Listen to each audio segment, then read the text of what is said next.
corriendo, ¿no es cierto? Mientras eso no ocurra, claro.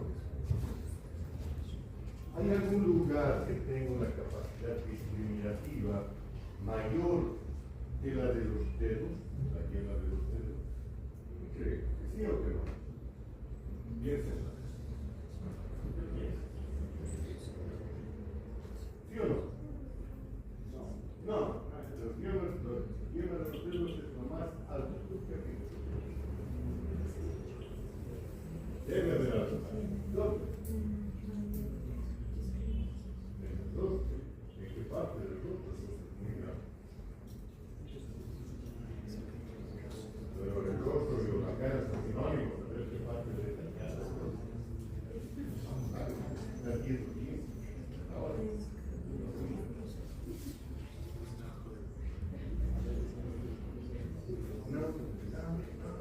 ¿Dónde? En el rostro. ¿Perdón? En los labios, pues por favor. Cada vez que nos acercamos a nuestra compañerita o amigo con privilegios, identificamos esas cualidades. Tienen una capacidad discriminativa exquisita. Podemos discriminar diferencias de fracciones de milímetros. Había tenido Oye, tienes una rajadura en el labio, nada más que a tocar los labios. Entonces sí, la capacidad discriminativa de los labios es la mayor capacidad discriminativa que tenemos en nuestra piel de momento. Y tiene sentido, por supuesto, el poder discriminar algo con la yema de los dedos no es tan importante como poder discriminar algo que estamos metiéndonos a la boca. Si nos estamos metiendo a la boca algo y descubrimos que tiene un objeto duro, ¿qué vamos a hacer? Inmediatamente lo vamos a expulsar, pensando que de repente es una piedrita, un poco de arena o algo que no está bien preparado. Entonces, rápidamente lo seleccionamos. Eso no le interesa tanto a la yema de nuestros dedos. A la yema de nuestros dedos le interesa saber las características de los objetos que agarramos. Si este es mi bolígrafo o, sobre todo, si no es mi bolígrafo. Eso es más interesante. Bien, entonces fíjense, son otras características.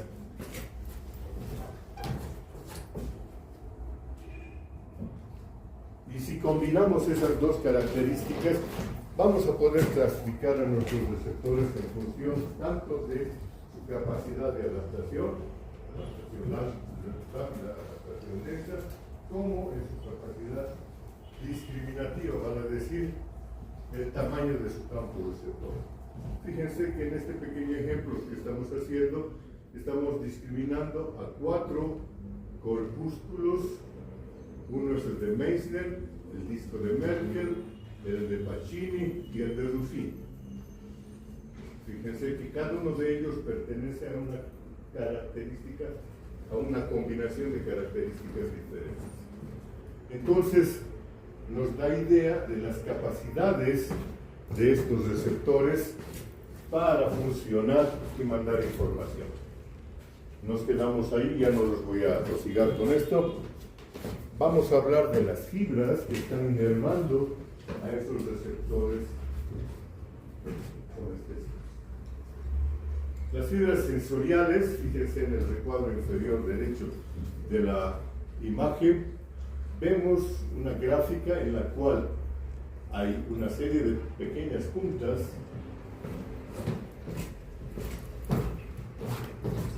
Cada una de estas puntas tiene una letrita.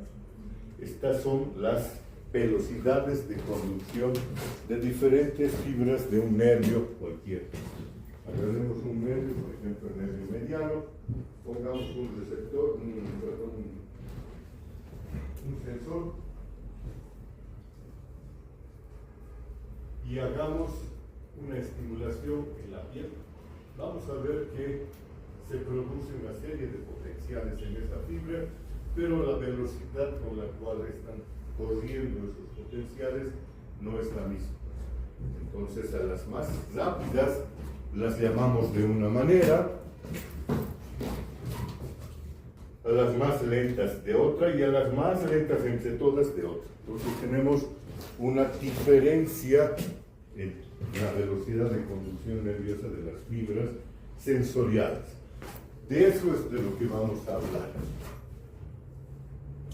En esta gráfica lo que estamos haciendo es ver axones de un nervio cortado transversalmente, muchos de los cuales tienen unas vainas de mielina.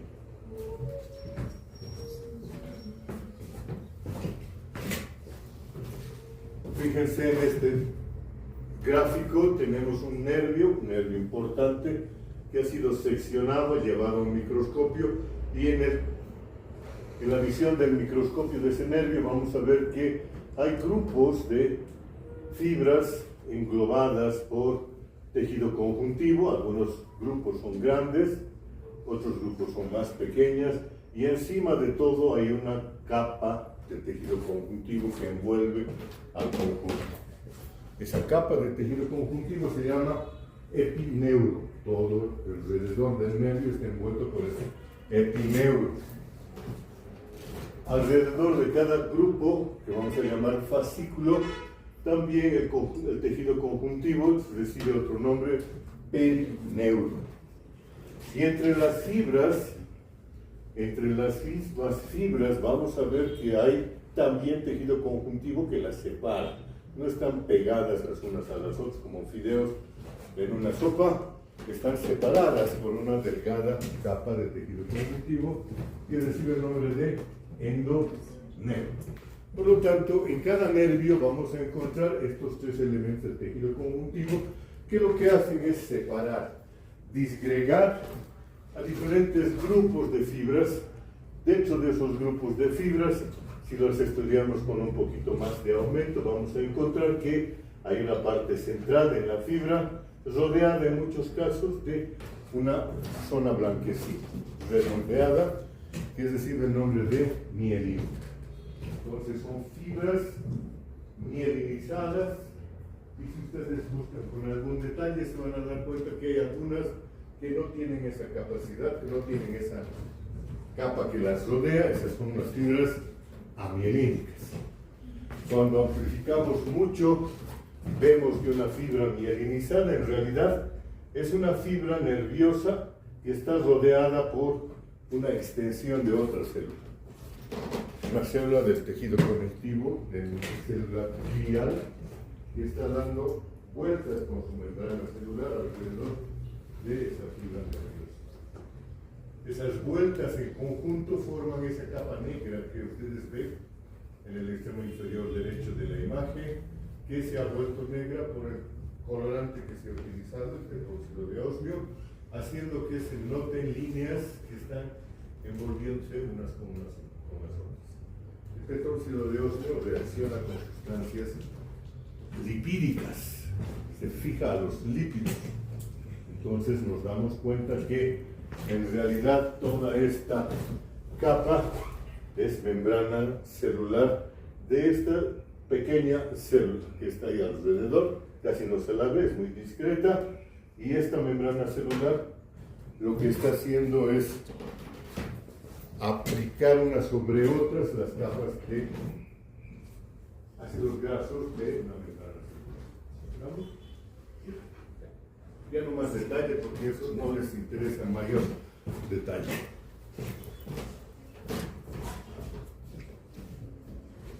Vamos a la clasificación de las fibras.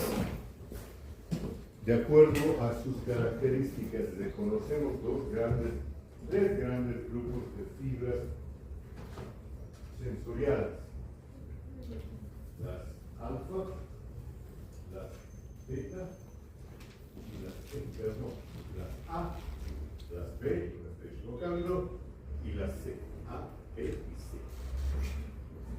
Tres categorías de fibras sensoriales. Las A se subdividen en 4 subgrupos. Vamos a reconocer que las A, que son fibras mielinizadas, el grupo alfa, el grupo beta, el grupo gamma y el grupo delta, 4 subcategorías. Las B son una sola, no están acá representadas porque no participan de la somestesia, sí participan de la sensibilidad, pero participan de la sensibilidad visceral. Por lo tanto, no las metemos en la clasificación de la sensibilidad somestesia. Desaparecen del gráfico y las únicas que aparecen son la tercera categoría, las fibras C. Las fibras C son fibras argelinas, muy delgadas. En función de la velocidad de conducción, ¿cómo habíamos dicho que se comportan las fibras que tienen una gruesa capa de mielina?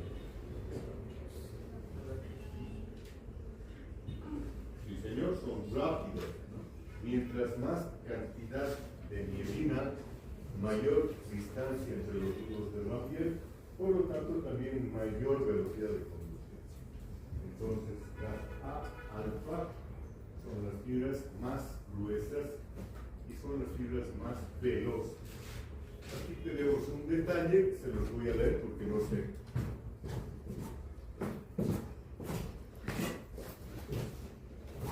Diámetro, 13 a 20 metros.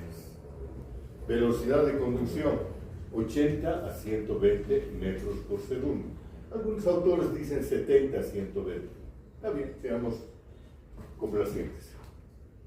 El siguiente grupo de fibras un poquito más delgadas, las A beta, miden de 6 a 12 micras de diámetro y tienen velocidades menores, 35 a 75 metros por segundo.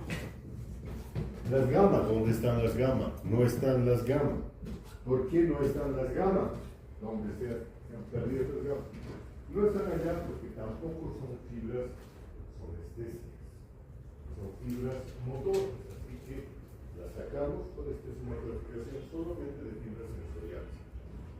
No las A gamma, perdón, las A gamma son fibras de otra categoría, por lo tanto las excluimos y las únicas que representamos son las A delta. Las A delta son las fibras más delgadas entre las fibras mielinizadas. Fíjense sus diámetros, de 1 a 5 micras.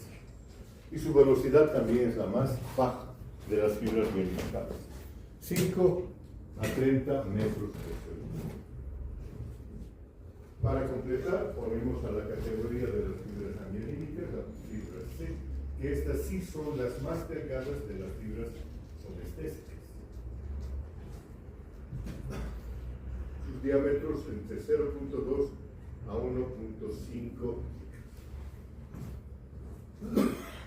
y su velocidad la más baja. 0.5 significa medio metro hasta 2 metros por segundo. Esta clasificación, consérvenla por favor, nos va a servir para identificar diferentes características de las conducciones y cómo se organiza el sistema nervioso en función de aquello.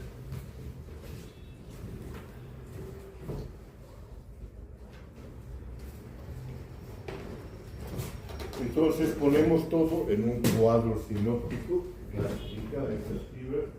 Fíjense que en el extremo izquierdo de la gráfica hemos puesto la función y en el extremo derecho las categorías de fibras somestésicas y algunas más. Entonces tenemos en el extremo izquierdo A alfa, A beta, las A gamma están allá, pero están remarcadas con otro color porque no son sensoriales. Las A delta, las B están con otro color también porque tampoco son sensoriales.